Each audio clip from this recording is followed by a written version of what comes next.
tape right now because I'm about to tell you the truth. And F you if you can't handle the truth. This version of Biden is the best Biden ever.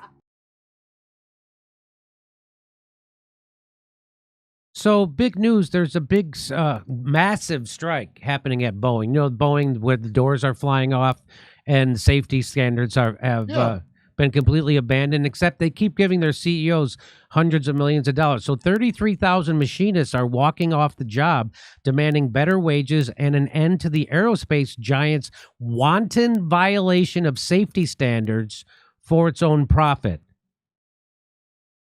Boy, I would... Boeing is a corporation that has a greater safety record when nobody shows up for work, just so you know.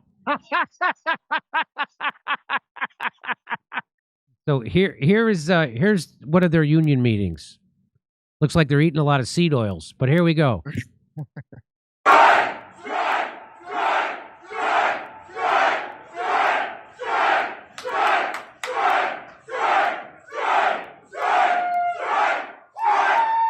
So I don't know why I was expecting to see more people there, but maybe some of Boeing's problems stem from the fact that they're using 30 people to do everything.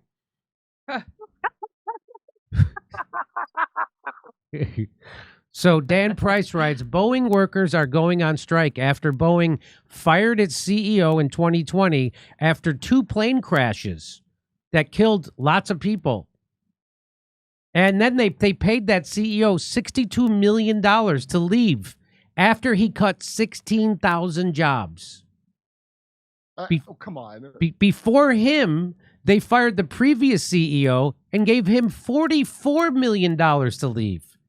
Most recent CEO just left after getting a 45% raise to $33 million. The 737 MAX crashes killed 346 people, and the company pled guilty to a felony. Its punishment, 0 executives went to jail, and a fine equal to 0.6% of its annual revenue. It got $17 billion in taxpayer bailout during the pandemic. Boeing got $17 billion. You know how much the music industry makes in a year? $12 billion. That's every CD, every music tape, every record, every concert, everything. $12 billion a year. They got $17 billion from the government for nothing. Wow, Jimmy, that's enough to pay for a hitman to take out 2 whistleblowers and make it look like you didn't do it. That's enough. In 2010s, it spent almost all of its cash, $43 billion, in stock buybacks, not investing it in the company or paying their workers. No, capitalism's great, Jimmy. What do you want? Socialism? Oh, we want to be a communist? Capitalism. I'm just trying to be in the dialectic. And then at the end, after they did that, at the end of that decade, they cut 27,000 jobs. Nice. Capitalism works. Nice. Let's all praise capitalism and never talk bad about it, because clearly it's great. And you should your fear of communism should make you allow them to do this to you forever. Yep. In 2013, it got record $8.7 billion subsidy from Washington State. And then it cut 17,000 jobs. And then moved 30,000 more jobs to South Carolina, which has fewer worker protections. Oh, I know some Haitians that would love that job. So the smart money is on the Boeing CEO hoping another plane goes down. And it's easy street. It's easy street for the CEO after that. Who knew you could get rich quick from making a plane crash with your deliberate negligence? No kidding. Do you know what their slogan is? Their slogan is Boeing, where failure isn't an option because it comes standard. So here is the union leader goes on with a CNN host, and let's watch. It has been a difficult few years for Boeing, to say the least. Earlier this year, a Boeing plane lost a door plug mid-flight. Now, the company risks temporarily losing some 20% of its workforce. After years of losing money and 2 fatal crashes, the aircraft manufacturer is now facing a factory strike that its CFO says could jeopardize its recovery. But its union member. Just keep this in mind. After years of losing money, why would they be losing money? They have no competitor in the United States. How are you running a business that loses money, but you make all this extra money? Right. How would that be possible? Oh, you lost money? Here's $44 million. Thanks for coming in and losing money. Do people think this is a real country they live in? Here we go. Nearly unanimously voted down the company's first contract offer, which included a 25% pay increase. By the way, 96% of the union people voting voted down the contract. That is almost unheard of. Democracy. You need to have 2/3 of them voting, so that at least 67% have to vote for a strike to go into be implemented. So you often get 70%, 96% of the people voting voted for a strike. That's saying something. And so this is what they turned down: 25% pay increase. The union is seeking 40. Why? Because they've been cutting jobs and cutting their money and not getting pay increases for years, as the CEOs and the management making and $43 billion in stock buybacks. They got the money. How about you want to help the company recover? How about 25%, just that? But they get that CEO and put him in a powdered wig and knee socks, and they get to watch him get guillotined. I would take that if I worked there. Okay, let's watch. Of stagnant wages. Just last year, Boeing's now departed CEO received a 45% pay hike, despite the company's failure to turn a profit since 2018. I spoke with the president of the union that represents most of the workers on strike, John Holden, earlier this evening. Here's our conversation. John, thanks so much for being here with us. We appreciate your time this afternoon. Thanks. Happy to be here. Yeah. I just want to ask you first if you were surprised when your members rejected this deal that union leadership negotiated, called the best deal it had ever gotten with Boeing. No, I'm not. I know that we bargained the best we could get at the bargaining table, short of a strike, and we had to put it in our members' hands. And I knew that that's where our power resides, and they spoke loud and clear, and we were ready for that. So when the union leader says that's the best deal we could get without striking, so the union workers decide, well, let's strike, because that's our only power anyway. It means it was a shit deal. This mystified reporter, they said it's the best they've ever been offered. And it was still shit. And it was still a shit deal. Okay. And you've said you're going to, quote, push the company further than they ever thought they'd go. What does that mean? Well, we have to. I mean, we've spent the last 20 years being attacked, being threatened, seeing our jobs moved out of state, stagnating our wages, loss of healthcare, with a cost shift, massive cost shift onto our members, and of course the loss of our defined benefit pension. And so we're ready for this. And I know that our members, it was a bridge too far. There's a lot of deep-seated anger, and it came out in that vote. Mm. And listen, to an outsider, a 25% pay increase over 4 years sounds pretty good. But again, 96% of your members voting against this, rejecting this. Do you like how she goes, Did you hear her do that? Let me play it. Let me back it up. You think she would stay at her job at CNN if that was all she would get? A 20 in that vote. Deep-seated anger, and it came out in that vote. Mm. And listen, to an outsider, a 25% pay increase over 4 years sounds pretty good. But again, 96% of your members voting against this, rejecting this deal.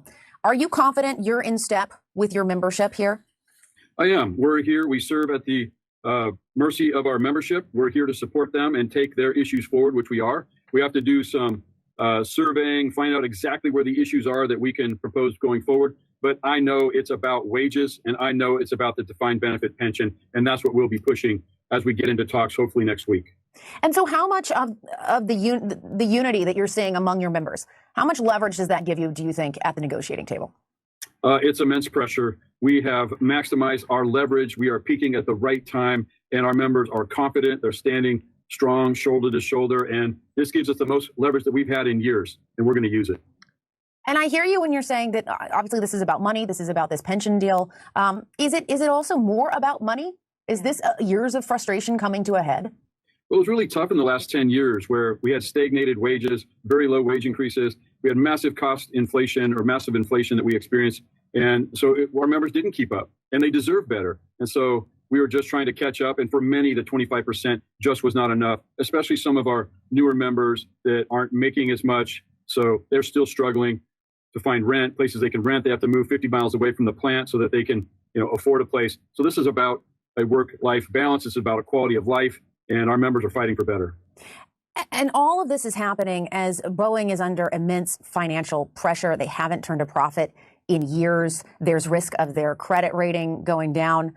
What happens if the bottom falls out here? You're asking for a lot. Can the company even afford to do that? Oh my God! What happens if it's going to be on them? They have. You mean off the plane? If the bottom falls off the plane, like it has been, they have no competition. What happens if the doors fall off? What happens, huh? It's a. I can't believe anybody agrees to talk to these empty-headed dolls that they have on CNN about anything. They just got $17 billion for free from the federal government. They got $8 billion for free from the state government. The workers who weren't getting paid right got taxed out of their money to pay the dipshits at Boeing to not pay them. So this is what he says. We're asking for reasonable things. Our members have gone through a lot. It's time for them to make up for some of the past and to make gains for the future. These are reasonable things. They are affordable, and our members are on the right path. And how long do you think they're prepared to strike? And I'm curious if you also spoken at all with the Biden administration. One day longer, one day stronger. That's what our members are talking about. I have not had any recent conversations with the Biden administration. So that's where that's at. And what about the role of this new CEO? Because this person has replaced the former CEO that was there for so many tumultuous situations. What is your relationship there, and what kind of role do you think they'll be playing? It's a new relationship. I know that Mr. Ortberg is going to be involved in talks going forward. I think he probably came in at a very tough time. He's now responsible for what's happened for the last 20 years, and that's not an easy place to be. All I can say is I'm focused on what our members' demands are, and that's what I'll be proposing going forward. And how would you describe, I hear you saying that they're ready to strike, they're prepared to strike for as long as it takes. What would you say, though, is the morale among... But how long would it take for the company to break them? That's really what she wants to know. I was just thinking when. Here's what it'll be. It'll be this guy who's focused on the job he has. We get ready. It's going to be something with DEI in the union, and something with race and women, blah, blah, is going to be inserted into this union if it becomes effective in their negotiation. That's my prediction. Those as long as it takes. What would you say, though, is the morale among those workers? What is kind of the headspace that they're in right now as they strike? Well, they're angry, for one. And this was their release. This was their ability to get their pound of flesh that they needed to get.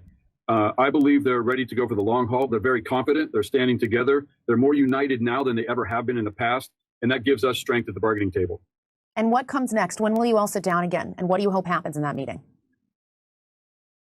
Well, FMCS mediation has reached out to both sides. We will most likely get back to some mediated conversations starting next week, early next week. We'll be reaching out to our members, having some discussion, communicating so they're aware of what's happening and they can give us their input. And hopefully we can continue working forward to reach the agreement that our members deserve. All right, we will see what unfolds. John Holden, thanks so much for your time. We appreciate it. Thank you. Okay. So I stand with the workers on this one. Boeing is basically they've been mismanaged, and the safety problems at Boeing aren't because of the workers. They're there because the workers are put on timetables that they shouldn't have to meet, and they have to cut safety corners because the management dictates it, and anybody who stands up and says anything gets fired. Or they commit suicide in their own car in a parking lot. Go ahead. They outsource important safety things to outside of the goddamn shop. That's right. Surfboard makers are getting contracts. Remember that? Yes. It's insane because they thought they could save $1 to do more of those buybacks. Boy, that's one of the best parts of capitalism to me. The stock buyback. The stock buybacks. Who can argue against that? It's why America's great. Okay. Over to Steph. Yeah, I found out that they wanted, I didn't know this, they wanted $40,000, 40% increase over 3 years. And they're just offering them 25% over 4 years, and it's like, what's the cost of living right now? Right. Is that even measure? You know, like eggs cost 100% more than they did 4 years ago. I know that. Right. So you know, and yeah, Boeing could afford to give their CEOs all this money, but not the workers that make it all happen. It's wow. You know, because initially I thought 25%. I'm like, oh, 25%. Because when I was a teacher, we never heard 25. Wow, this is terrible for them. All right, here we go, ladies and gentlemen.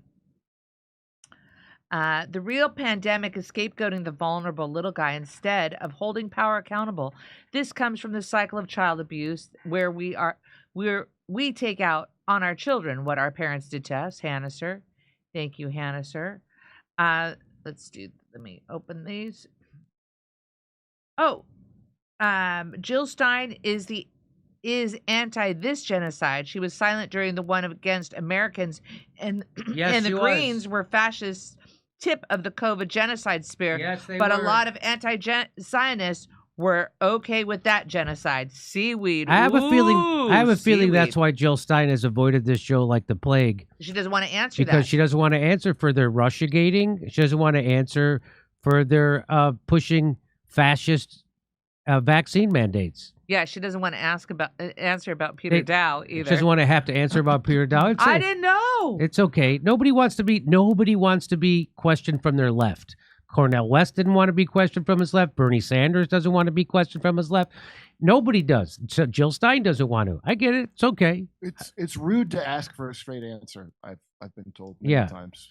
So they were. Yeah. Okay. It's violent, is what it is. A kid at heart, rather.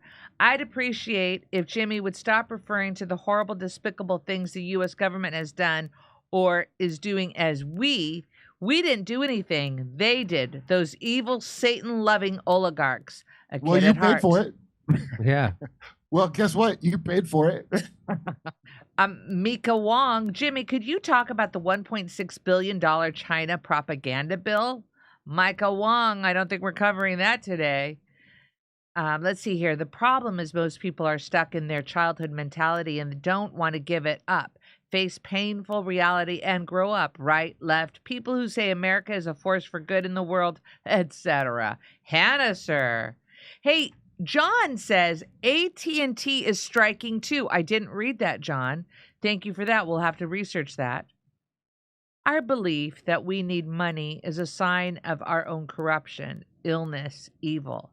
It shows that we are mass disassociated from reality and nature. And we're disassociated because most of us were traumatized by our parents. Hannah, sir. All right. Imperialism is just a function of the banks. You'll never have a real solution until you understand this. Solidus. Thank you, Solidus. A Nunaki Mike. Mr. Dore, you are my new favorite YouTuber. Unfortunately, people are stupid and are sheep. Keep up the good work. Anunnaki Mike. Thank you, Anunnaki Mike. This was after France made Haiti pay reparations for their lost slavery income after independence. What is this world? Hannah, sir.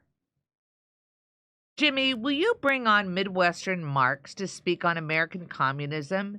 They are on the executive committee of the American Communist Party with Jackson and Hawes and friends with RBN. Jesus Motorcycle.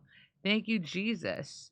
It's almost as if capitalism and empire and civilization are the disease. Hannah, sir.